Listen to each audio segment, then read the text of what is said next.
Okay, for you homeowners that want their lawn to look good and feel good and therefore play good, this video is for you.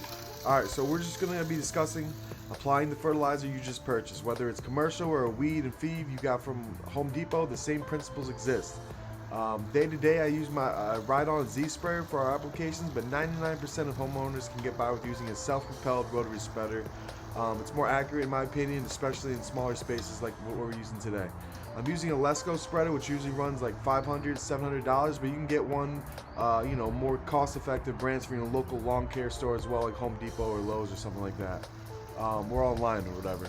Each spreader has a dial or some sort which controls the rate of Fert dropping onto the spreader. So, it will be on the back somewhere usually. I usually go in the heaviest setting as possible, but you got to read the bag. It will give you approximate pounds per square feet. So I usually go heavier. Today it's about 14, but it differs for each product. So I'm going to skip the basics, like how much you need to actually acquire and so forth, but you can figure that out on your own. Usually just look at another video. Maybe I'll make one. So the fertilizer will always come off to the right further, especially with the self-propelled walk-behind spreader like we're using today. It spins clockwise, shooting at the product evenly, but like I said, further to the right, so keep that in mind. Walk consistently about 3 miles per hour, like a brisk walk.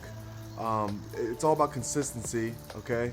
And anytime you stop moving, the hopper needs to be closed, okay? So when you're getting your lines at the end of the line, or if you're trying to squeeze in a small space, stop the rate of flow. So do a perimeter first, spreading to the right, so it'll be counterclockwise, okay? Stay out of garden beds, rivers, water, streams, whatever. You don't want that, and it's illegal. So after that gets a bit more tricky. So you're gonna pick a line off that perimeter you just made, or you can pick one right in the middle like I did today. So we're gonna talk about that, but usually if you have a long perimeter, you can just go off that, and what you're gonna do is shoot into your previous tire marks halfway, so halfway between. So it's gonna be about 5 feet in between. Some spreaders don't shoot out as far, some do, but you'll get the you'll adjust. So here I just went down the middle, okay?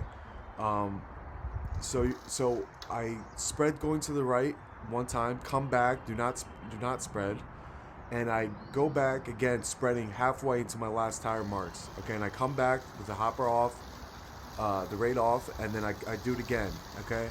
And from the other side, I'm going to use the first line I did, and go to the right and finish as well, coming back. Now, you can go forward, do a line, come back, but remember, spreading to the left, it's shorter distance, so you're going to have to squeeze your line coming back. It's less consistent. If you get the hang of it, it works faster, especially for longer or larger lawns. But the grass looks better too if your lines aren't always straight. They don't have to be straight like mowing lines, okay? The more obtuse they are, or round, or when you look at the lawn, you won't see streaks as much if you don't overlap as well, and it looks like a better shade of green, in my opinion. So just be careful again to stay out of water areas, drains, and so forth. Blow off the fertilizer off your driveway, your weed and feed, whatever.